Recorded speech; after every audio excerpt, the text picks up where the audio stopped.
What is up, everybody? This is Mark from DBS Decks, and I am bringing you a Traitor Dende deck profile today. Now, this is the deck list that we have been testing all week on the Twitch stream, and this is the culmination, the final list of all the brewing and all the testing that we did all week long. I am really comfortable with this list right now. I like it. I think it plays very well, and I also think the mix of color is really good in it too, so that the skills for things like the SS Gogeta Dynamic Unison are not interrupted. So while we're at it, let's talk about this card and why it's so important in this deck. The SS Gogeta Dynamic Unison card is important because of its permanent first off. The permanent says if all of your energy is in rest mode, your mono yellow leader card gets plus 5,000 power during your opponent's turn. We do tap out a lot with this deck, and so being able to have that constant 5k makes it very taxing for your opponent to continuously attack over and over and over again. Then also we have the auto once per turn. When your opponent activates an extra card, add a marker to this card. So whenever they negate an attack, you're going to get a marker on that once per turn. It's very nice. Now, if you don't know much about the Traitor Dende archetype, the whole archetype of the deck revolves around the Revival of the Emperor Desire card from set 5. It says your leader card is a yellow Shenron. Choose one Frieza card in your drop area with an energy cost of 4 or less and play it. So we have 1, 2, 3, 4, 5, 6, 7, 8, 9, 10, 11 targets for that. Alright? And it will get any of those 11 targets back. Primarily, we go for the Clanetary Mecha Frieza and the Cosmic Horror from set 10. Now, ways to get them in the drop area are Frieza Revenge in Motion, or our super combo, Dr. Gero, Progenitor of Terror. You also have the burst ability from the Dende leader initially, but primarily that's one way along with these other two ways, the Progenitor of Terror and the Revenge in Motion. However, we do have an addition to this, which traditionally this deck has been very clunky because our hand gets kind of clogged up. The Gogeta Dynamic Unison leader, in addition to its first two effects, also is a good addition because of its activate main, which is the +1. And that is you may choose 2 yellow cards in your hand and discard them. If you do, draw 2 cards. So we have great targets for that, being the Mecha Frieza, the Returning Terror, 2 Clan of Terror Mecha Friezas, and then also 4 copies of the Great Ape Son Goku Saiyan Instincts as well. So we're going to be able to discard 2 and then draw 2. That's very important in this deck. That allows it to keep its consistency and keep us digging so that we can, see everything that we need when we need to. He also has a -4 activate main. During your opponent's next charge phase, your opponent can only switch up to 2 energy to active mode. Now, like I said, this gets very taxing for your opponent the longer that they let it live. And if they do let it live to 5 markers, you're going to -4, and they're not going to get anything but 2 more energy on their next charge phase. So if they decide to tap out for a kill card and they don't kill you, it is a bad day for them. I love this Unison card in this deck. I think it was a perfect addition. So that's kind of the general concept of the engine. Amongst that, we do have the 7 Dragon Balls and then the Dragon Radars as well. We only run 3 of them because we also run 2 Vicious Lackey Tagoma, and that kind of helps get the desires back from the drop area. But primarily, we're going to use the Dragon Raiders not to search Dragon Balls, just to search the 2 desire cards back from our drop area after we've used them. That's what keeps the engine going.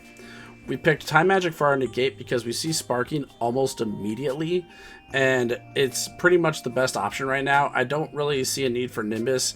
There's not a whole lot of aggro out there right now, but that might change with set 10, but as it stands right now, I have not seen too much aggro happening other than the black VJX deck. So maybe Flying Nimbus will be an option that we want to explore, but for now, Time Magic is the best bet for us. Getting the Dragon Balls out of the deck also very quickly is one of the main things you want to do.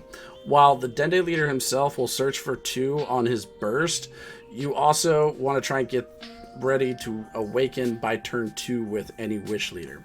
So we have 2 Dragon Ball Seeker Sorbays and 3 Tagoma Frieza's Loyal Servant to assist with that. Dragon Ball Seeker Sorbet will go ahead, and when you play this card, you choose up to 1 Dragon Ball from your deck and add it to your hand. Tagoma says if you have a Frieza or Sorbet in play in your battle area, you can play this card for free. And then when you play this card, if your leader is a yellow Shenron card, choose up to 1 Dragon Ball from your deck and place it in your drop area, shuffle your deck, and then draw 1 card. And then you can't play Tagoma Frieza's Loyal Servant for the duration of the turn. So those 2 cards help get the Dragon Balls out. We also updated our kill conditions for the deck.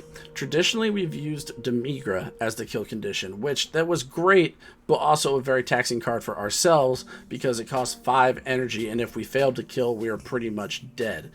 We can kind of get around that now because of the beautiful Selzino Unspeakable Abomination card that was presented to us in set 9. So we will get to 5 energy in this deck a lot. We always get to 5 energy unless we are being killed before turn 5. This deck is just a slow playing deck like that, and it extends out the game for longer than needed sometimes. Selzino is really easy to play out because we have so many targets between the Cosmic Horror, Surprise Attack Frieza, Clan Terror Mecha Frieza, and the Returning Terror. Those make amazing targets for Selzino. You will be able to play it, and it will be live at 5 energy, so you'll be pitching cards out of their hand. And not only that, you're already going to be getting rid of a lot of cards in their hand because of Clan Terror Mecha Frieza. So it's just the deck just makes them lose resources so quickly, you're not even going to know what happened. Now, on top of that, we've added in the Frieza Imperial Inspiration as well. I like this card because A, it's a target for Frieza, with the Revival of the Emperor, so you can combo with it and then get it back with Revival and then combo with it from the field and just continuously have that critical ability on any of your attackers. Usually I use it with my Clan Terror Mecha Frieza again because it becomes a 25k double strike crit, and if you're able to do that very early, it's very, very scary for your opponent to have to sit there and face down. So I love having that card in my board. On top of the kill cards though, I forgot to mention that we do have Fu the Dark Banisher. Now this has already been in the deck previously, but it just goes so much better now with Xenocell because you can play Xenocell and then you can play Fu the Dark Banisher, and they basically have no hand, and then now they have to worry about pitching cards every time they want to use a skill. And those cards are going to the warp, so odds are there's not a lot of ways to bring them back.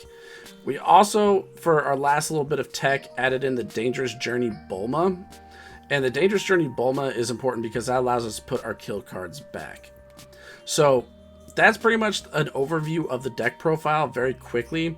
Just some notes on each of the individual cards here though for the Frieza package. The Clan Terror Mecha Frieza is your primary key for this deck because it allows you to go through and look at your opponent's hand, and then you can pick cards that are either non-essential to them or are essential to them but not essential to you while they're on the board, so that you can just, kill them off right away. It also allows you to get rid of really big bombs, and by doing so, you also have the Frieza Cosmic Horror as well. And this card is brand new from set 10, and you get so much value. Not only is it a 20k dual attacker, but the auto, when this card is played, you choose one, and you choose up to one of your opponent's battle cards and KO it, or you can also choose up to one Unison card and remove a marker from it on your opponent's side of the field. Strict value out of that card. So ideally what you can do is play the Clan Terror Mecha Frieza, look through their hand, pick one of their bomb cards that isn't detrimental to you on play. So like, I don't know, Victory Strike is a great example, the Awakened Power Son Goku. Play that card, it comes out in rest mode, and then you can just go ahead and play a Revival of the Emperor again. Get the Frieza Cosmic Horror out, pop the Victory Strike off the board, and then there you go. Now they've lost a kill condition for their deck, and you're sitting pretty with a 20k beater, 2 20k beaters on board. And then maybe just to throw it out there, you might have had a Surprise Attack Frieza in hand, so you play it for free, or even more so, you have a Frieza Imperial Inspiration in hand, and then you just go ahead and swing in for 25k crit early on. That is a very difficult thing for your opponent to have to stare down that early, and it just already just looks immediately horrifyingly scary to them.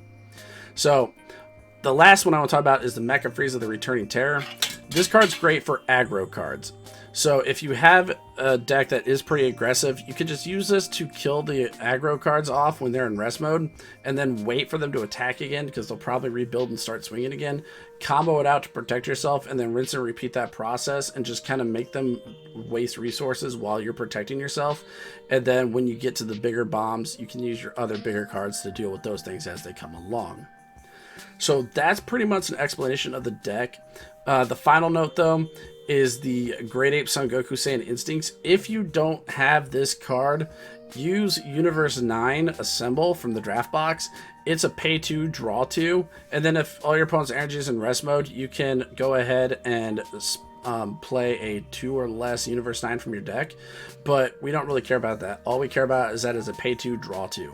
So it's not going to be a card that you can combo with, and you can't do it from the drop area, but it will allow you to still do the pay 2, draw 2, which is essentially the same mechanic. You just have to pilot around it differently. So hopefully that helps kind of lessen the blow on cost for building this deck. Otherwise, if you just straight up don't want to use it, the deck's already at 54 cards, so you can just go ahead and drop the card out and make it 50 even. We're not going to talk about the sideboard. We don't really care about that. I just kind of wanted to give you an overview of the deck, and hopefully it was a good enough overview. If anybody has any questions of how the deck works, functions, or the numbers, or anything like that, go ahead and post in the comments below, and I'll go ahead and get those answered for you. Otherwise, let's go ahead and let's get into this game footage where I face off against a person by the name of Fire Jose 27. He is running a U11 Jiren deck, and we had quite a battle. So let's check it out.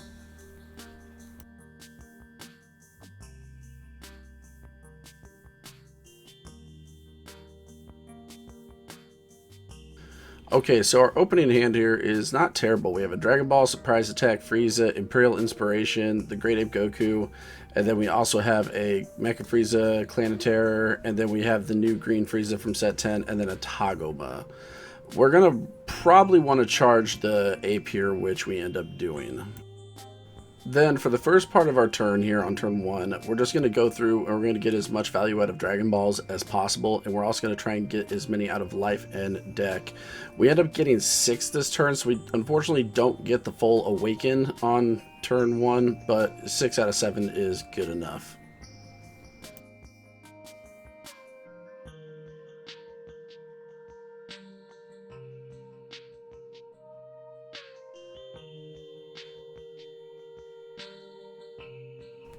So with this being a U11 deck that my opponent is playing, he's going to start being a little bit aggressive on his second turn here. He's going to play the Kunchi that's going to allow him to go through and search, and then he's also going to grab the 1-drop Topo, force me to pitch a card, which I will gladly just put down one of the Friezas.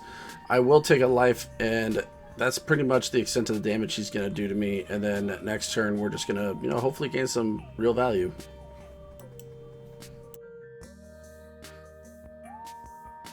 Okay, so before we continue on with this turn, let me preface my charge here. I charged Time Magic, and generally you don't want to charge one of your negates, but I had 2 in hand, and I have options with the Gogeta that are live that I need to pitch, so that was the only viable charge option at the moment. Continuing on with this turn, it's pretty straightforward.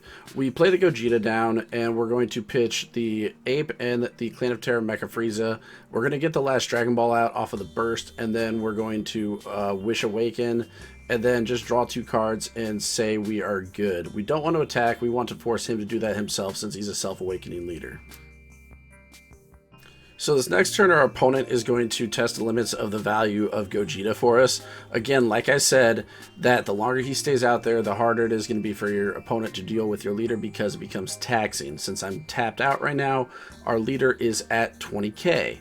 Then after he attacks once, then twice with the Topo, Bestower of Justice, he's just going to build up because he has a ton of Successor that he plans on doing.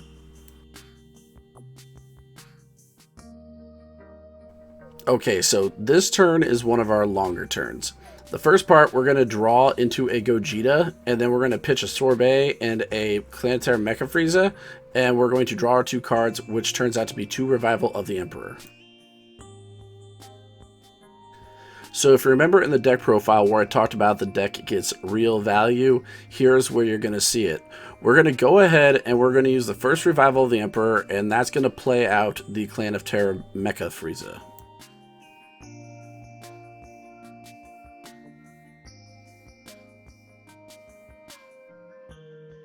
Alright, so now we have the options in the hand. He has the 1-drop Topo, the 2-drop Jiren that you pitch to the drop area and gets the 2 1-drops, and then he has the 10-drop kill card. Now, the option here is going to be the 10-drop kill card because it doesn't actually do anything to us on play. Any of our stuff for it to do anything relevant would have to be in rest mode. Since we have a Cosmic Horror in the drop area and another Revival of the Emperor in hand, this is going to be a play with insane value. Let's take a look.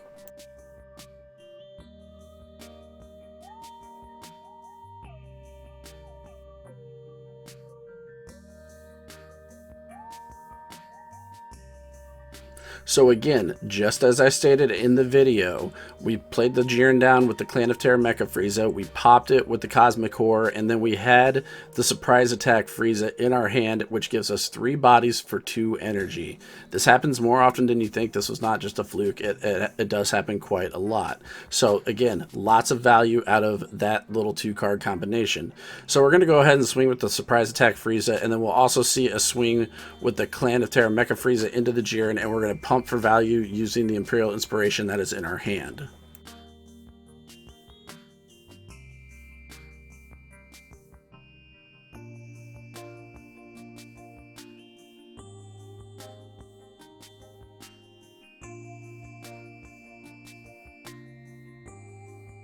So again, continuing on with value with the swing of the Clan of Terror Mecha Frieza and the Imperial Inspiration.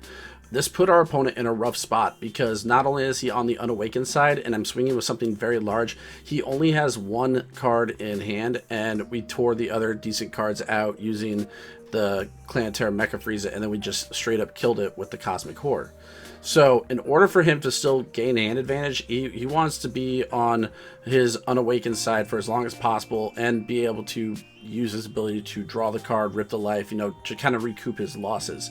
So since he's able to rebuild his board easily with a lot of cards in his hand, he's just going to go ahead and take 4 cards out and then combo them away to get up to 30k. But that's still good for us because now he doesn't have that field presence. We're also going to go ahead and take care of the Topo Bestower of Justice this turn as well.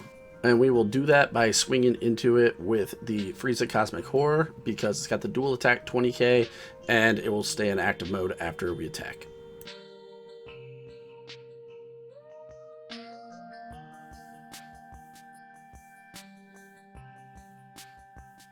So now we're on the 4th set of turns, right? Since our opponent went first. And we're getting closer and closer to our kill turn, but this turn is important for our opponent because he has to really rebuild his board and try and regain some form of advantage because right now we have complete control of this game. What our opponent's best option to do is just to keep building up his hand advantage, keep building up his board, and maybe try and take out some cards on the field, which we will see him attempt to do when he attacks the Jiren into the Surprise Attack Frieza, and then we'll watch him build from there.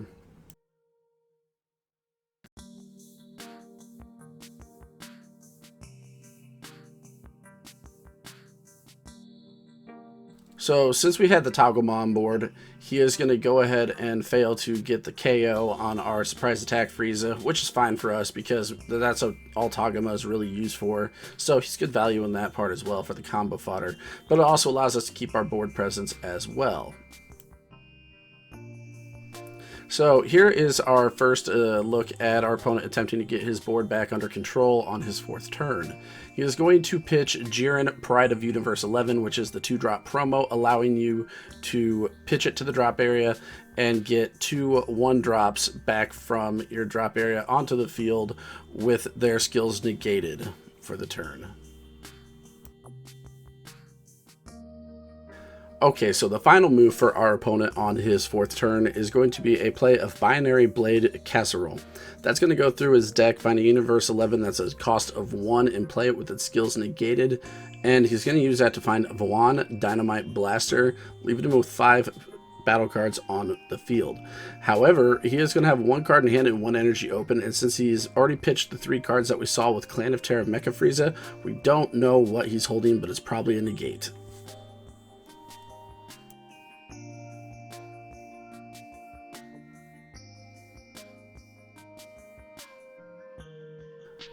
Okay, so on this turn, we don't really have a whole lot that we need to do. We're going to charge the Tagoma Vicious Lackey that we drew, and then we're just probably going to go ahead and pay 2 energy and warp one of the Great Apes that's in our drop area and just draw 2 cards just to keep going with our hand advantage. But we do want to find out what he is holding in hand to see if it is a negate, and so we are going to attempt to push here with the Surprise Attack Frieza to get a little bit of crit damage in, and let's see how that goes.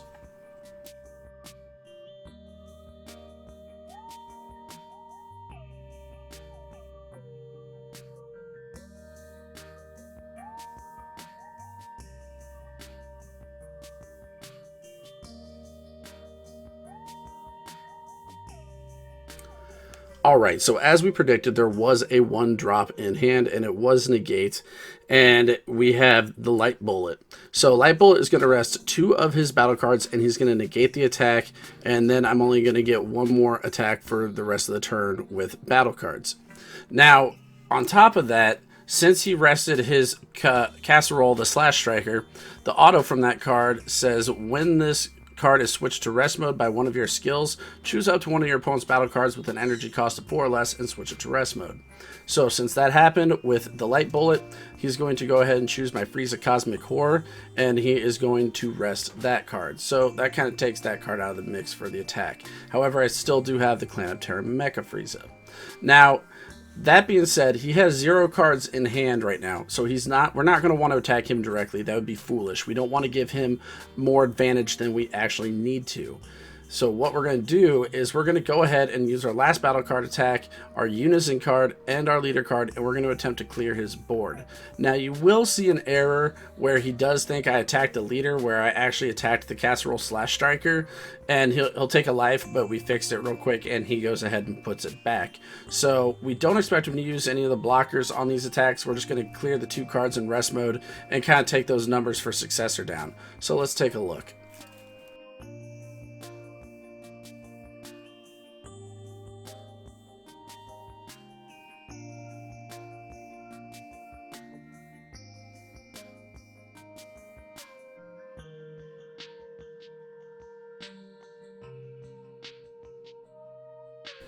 Okay, so as I said earlier, we didn't expect him to use the blockers, but he went ahead and did that.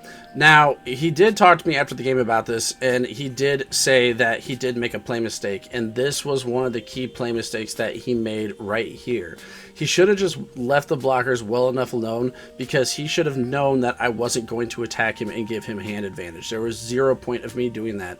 I want him to awaken himself. He has no cards in hand off of the play for the Jiren for the second effect, so he's just going to end up ripping the life and drawing a card.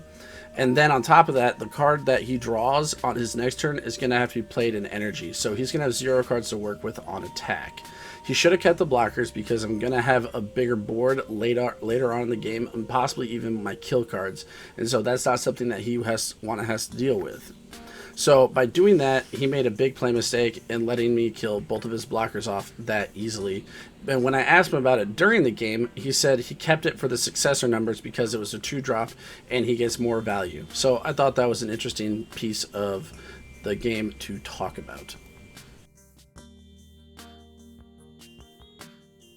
Finally, we're going to end our turn with the Dangerous Journey Ball mode, just putting the Xeno Cell back in our deck and getting our kill condition ready, and then start the digging process to come up.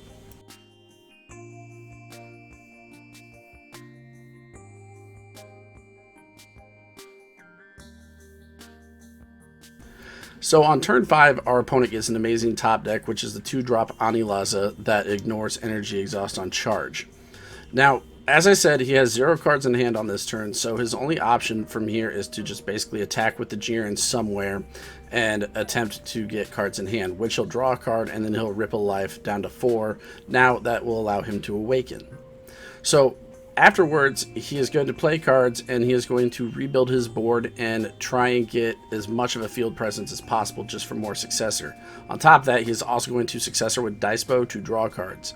However, in this entire process, he does not attack me, and that was one of the play mistakes that we talked about, he mentioned earlier on, where he doesn't attack me at all, where he should have used the Jiren to attack the Gogeta, and he should have attacked some of the battle cards that I have out with the Dice Bow and maybe some other things that would allow him to clear the field some more. Because now Xenocell is back in my deck and I'm not doing any more burst. So if I draw that Xenocell and he leaves these 4-drops out, everything is live. I'll be at 5 energy. I can clear any semblance of a hand that he has, and it's just not going to work well for him.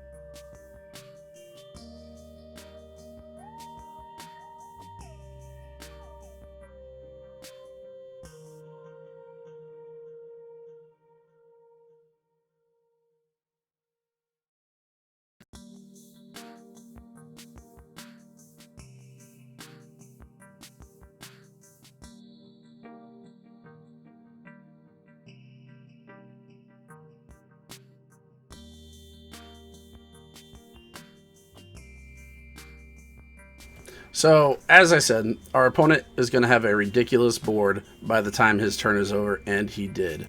He also has enough power out there between the Jiren, the Dice Bow, and the Topo Bestower of Justice that he could have safely done a lot of damage to my battle cards, and I wasn't planning on protecting many of them. I probably would have protected maybe the Clan of Terror, but that was about it. So he would have had a really good chance at clearing some field presence and or just taking out the Gogeta, because now he tapped out and I'm going to be at 5 markers on that card.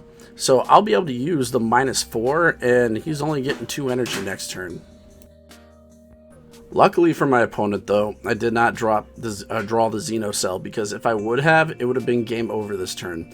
I would have played the Xeno Cell first, and then I would have then played Fu the Dark Banisher, and then I would have swung in with the Xeno Cell, and it would have been over, because he would have had no cards to banish and couldn't have blocked or used Jiren's ability for safety.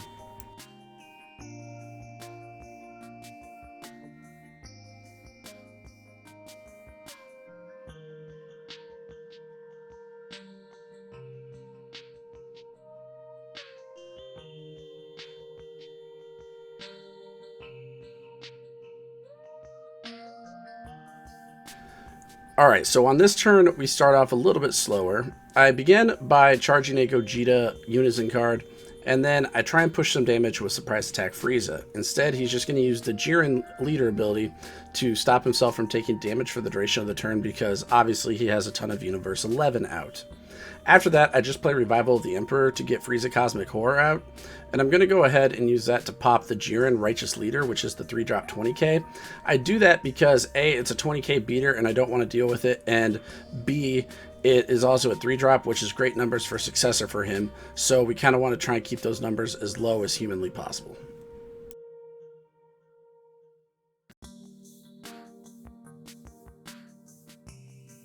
Continuing on with our turn, we played Tagoma, Frieza's Loyal Servant, and we used that to shuffle the deck and draw a card. And then we attacked with the Surprise Attack Frieza into the leader. We know that he can't take damage, but we're going to go ahead and use Dr. Gero, Progenitor of Terror, to put something in our drop area, and then also get the Frieza Cosmic Horror from the field into the drop area, just so we have that as an option.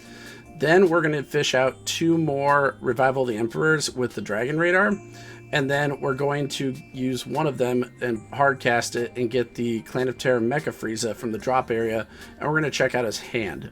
We're going to see that he has a Topo Bestower of Justice, and then the 1-drop Kanishi that makes everything have barrier if it's a 2 or less Universe 11, but we don't really care about either of those cards, nor do we want either of them on the field. So we're just going to go ahead and skip that, and instead we're going to do the -4 ability on the Gogeta Unison so that he only readies 2 energy during his next charge phase.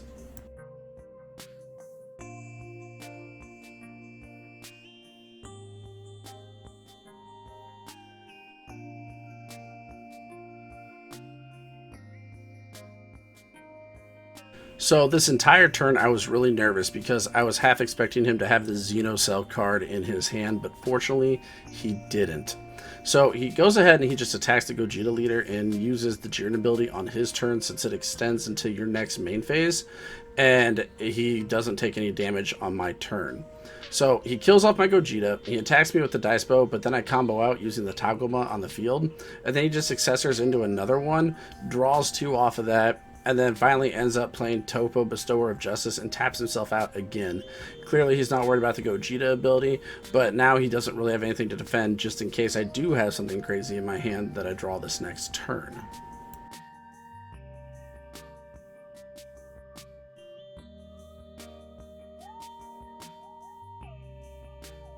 So I drew the Frieza Revenge in motion for my turn, and I shouldn't have actually charged it. I mean, I didn't really need to in the first place, and it's just another card for hand advantage, but for some reason I chose to charge it this turn because why not?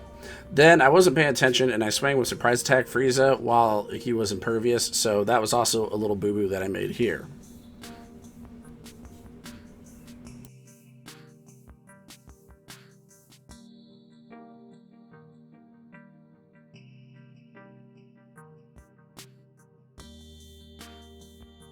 So now it's my turn to get the amazing top decks, and I actually get a Dragon Raider by using the Piccolo ability to draw 1 card. And then I'm going to play it, and I'm going to fish 2 Dragon Balls out of the drop area, and I'm going to go ahead and draw 2 cards off of that.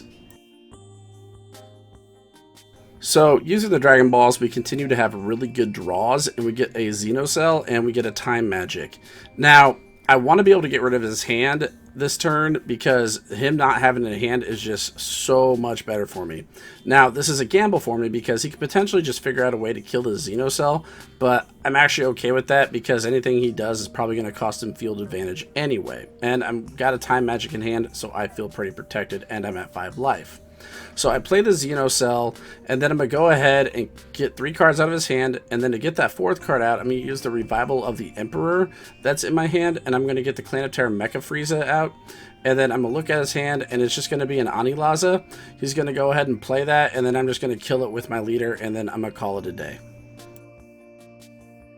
So this is now the turn 7, and it's going to be our second to last turn for our opponent. He goes ahead and draws and skips charge, and then he just attacks straight into the surprise attack Frieza with the Jiren, using the ability to make himself impervious and get 2 cards in his hand. Then he's going to tap down 5 and play the 10-drop Jiren, which gets rid of my 3 energy that are rested, and that's fine. At this point, I really don't care. He's going to go ahead and attack into my leader, but I do have the Time Magic waiting for him there to stop it.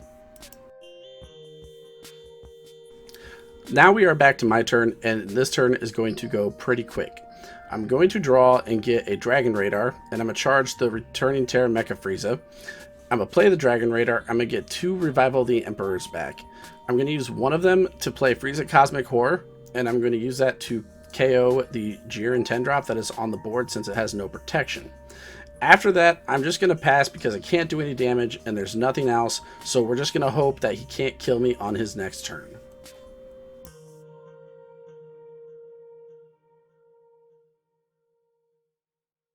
So for our opponent's last turn, we were hoping for some really big plays, but we actually didn't get to see too much happen here. He goes ahead and plays the 6-drop Topo, and uses that to kill off the Xenocell. He then tries to push for a damage with the leader, but I'm just going to go ahead and defend with the Progenitor of Terror, and say no to even putting anything in the drop. Since he doesn't have any options left after this, he's just going to go ahead and tap 3 energy. He's going to play one of the Vuan blockers, and then the 4-drop Dice-Bow blocker that is 2 in hand. That is a 20k blocker. That is all he's going to be able to do, and then after that, he passes, and that's when I go ahead and lock in the win.